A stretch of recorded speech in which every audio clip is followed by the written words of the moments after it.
I'm Dr. Kiran Chokha, sports medicine, joint replacement and orthopedic surgeon.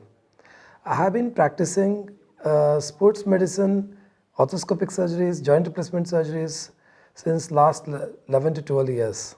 I have operated more than 4 to 5,000 surgeries. Among that, I have done more than 1,000 knee replacement surgeries.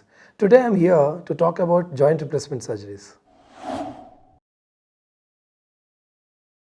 Once we decide that we go for the joint replacement surgery, we call the patient. After the x-rays are done, we get a scanogram done to see the shape of the bones. Then we decide which implant fits the patient.